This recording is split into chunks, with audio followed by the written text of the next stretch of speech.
Today I'm here with Brian, the CEO of Parallel Worlds. Brian, how are you today? Hey, Andrew. Good, thanks.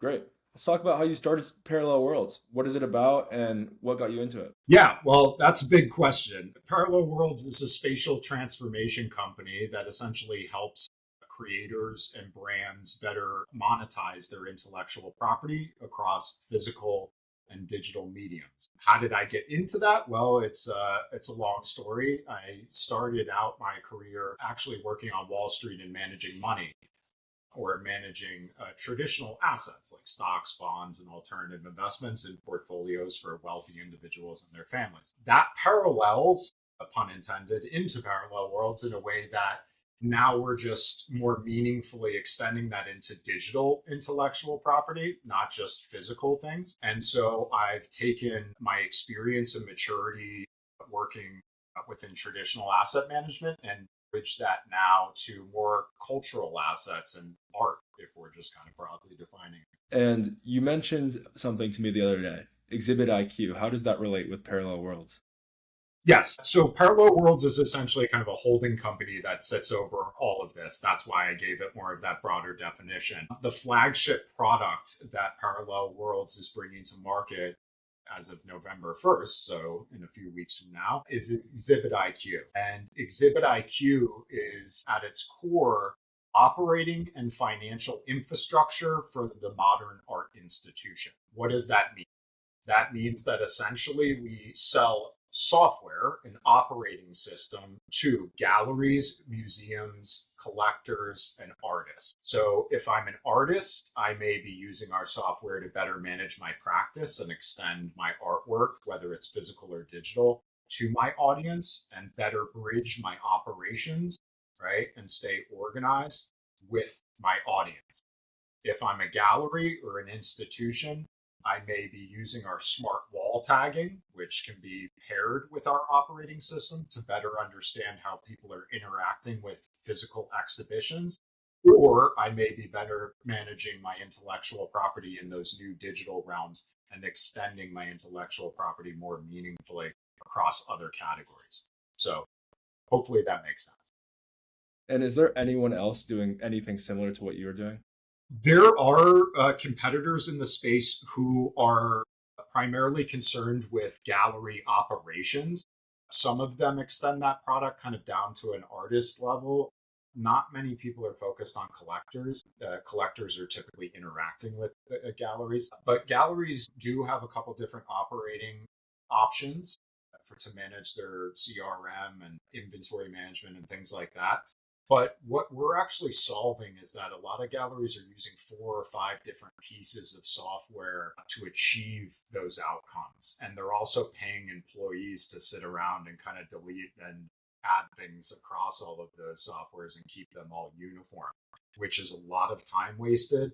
And somebody didn't go to art school to sit around and mess with things on a computer most of the time. So it creates a lot of dissatisfaction. So Exhibit IQ is essentially helping galleries, collectors, and artists bridge their operations with their audience.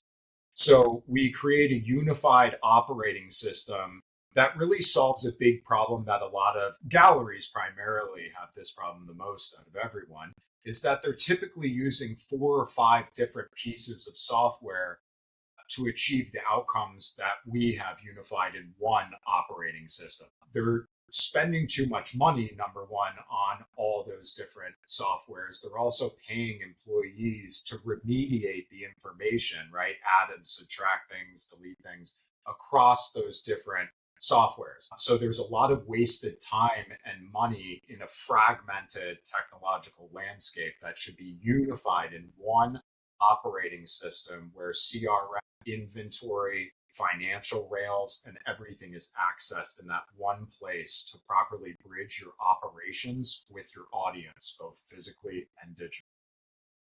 And so, how much time and money do you think that your product will be saving these people?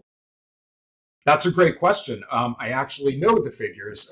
In the New York metro area, the average gallery spends between $4,000 and $6,000 a month on those different technologies that I was speaking to.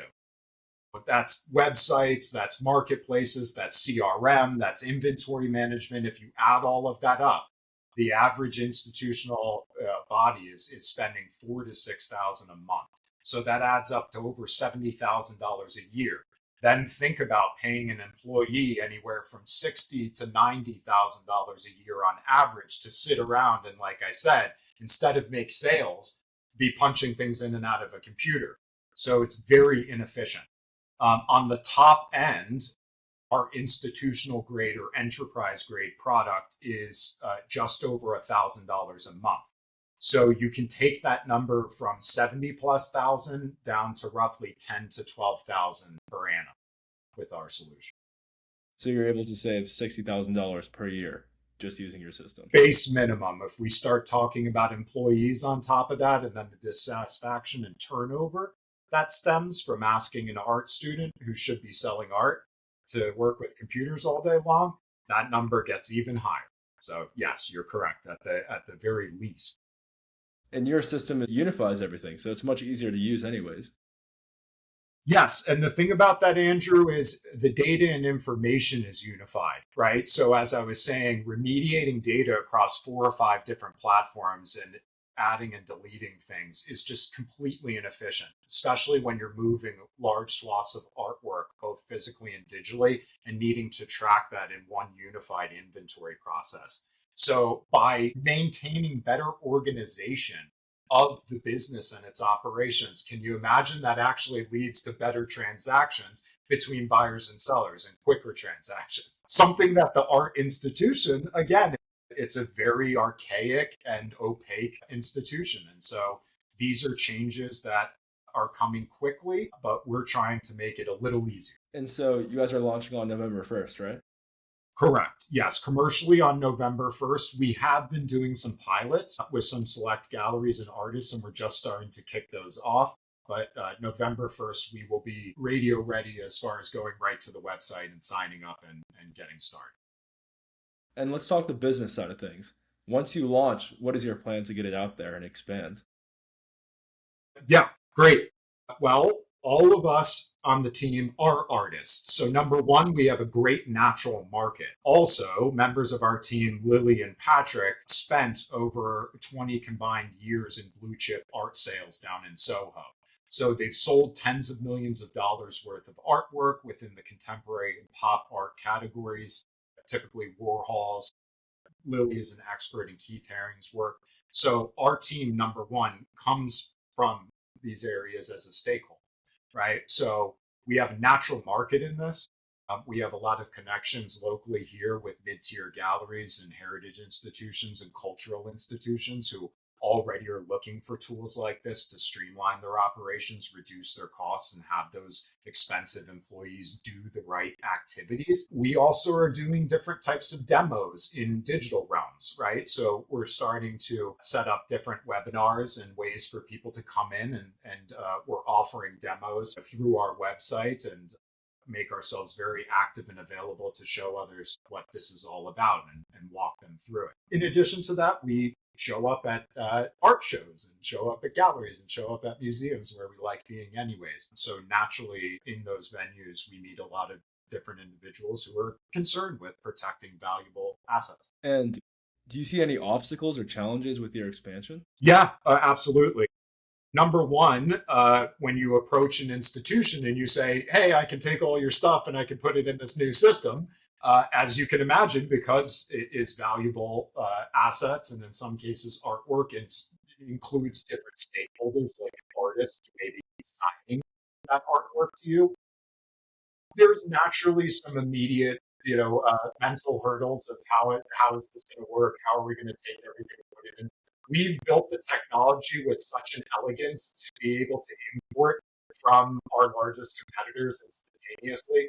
We're also putting AI in vertically integrating it within our product to be able to better sort through that information that you're uploading and remediate any issues with that data before it comes into our system. So number one, we build with a level of elegance, I would say, in the technology to streamline a lot of those processes. And this is where we are using AI to better save you time and money. and the mental hurdles that really come with some of that. In addition to that, Andrew, like an expansion of that would just be any new technology. Technology is very hard to talk about because you don't really talk about it. You need to experience it, you need to touch it, feel it. So that's why I said those demos and really showing others how it works and immediately getting to that rather than trying to talk about some abstract solution and showing people, right, the immediate benefits and the immediate organization of how it works has been much more successful.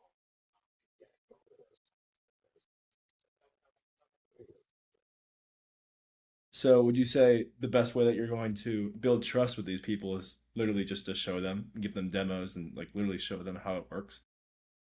Yeah, I mean, think about it. In a world where everyone talks about these things, right? And it's very easy to make it look like you know what you're doing, right? We have to show others that we know what we're doing.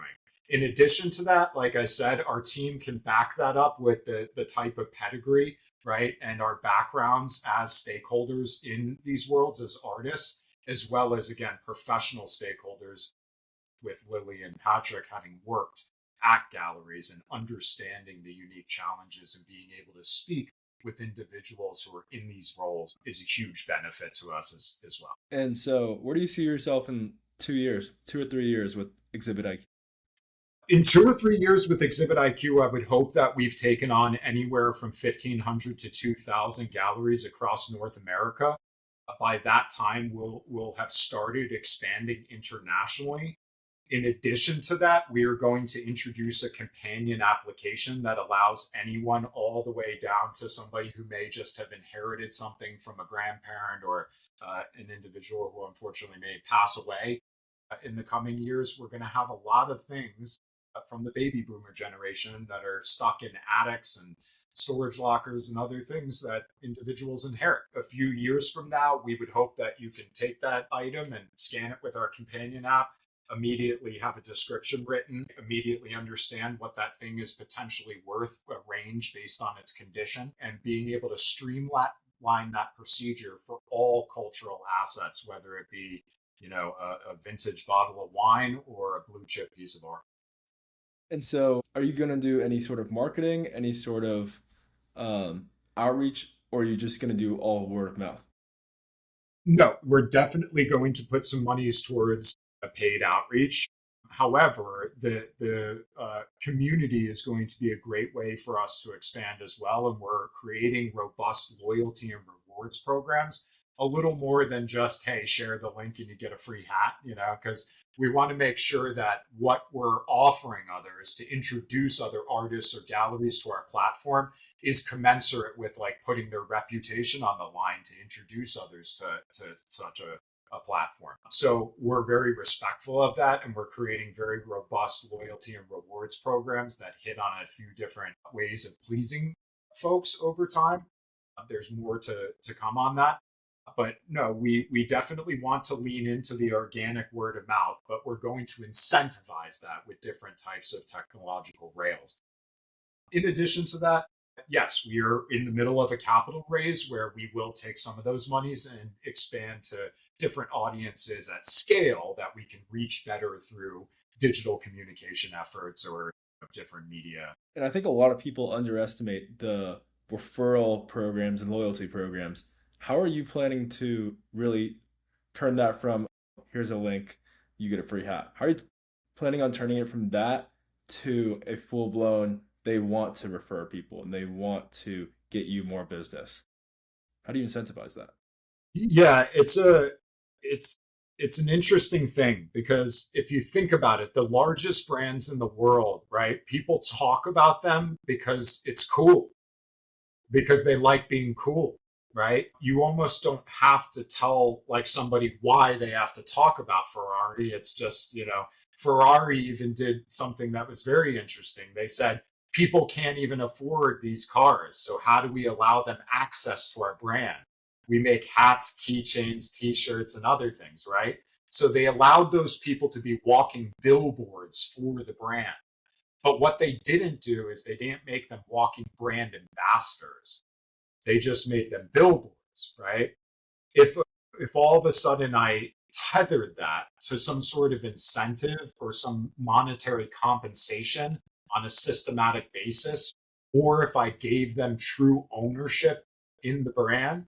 Like, for instance, if I bought a t shirt and I got a fractional piece of equity in the company, that's a different sort of model, right?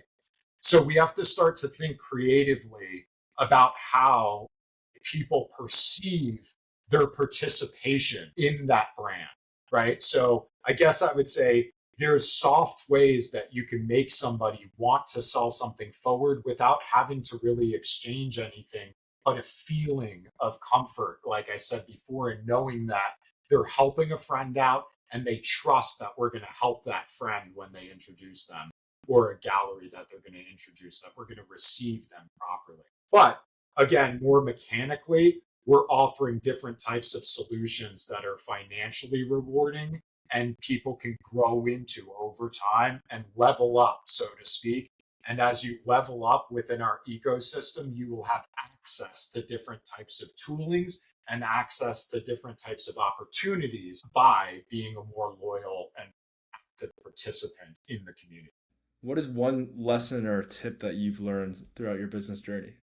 Trust your gut. What works for somebody else might not work for you, and vice versa, right? So you have to kind of, and I think that's what people mean when they say trust your gut. And it's hard to explain to people sometimes your vision for things that, again, if you don't have a demo yet, or you don't have a product yet, or you don't have anything, it's very difficult to get people behind you and motivate them, right?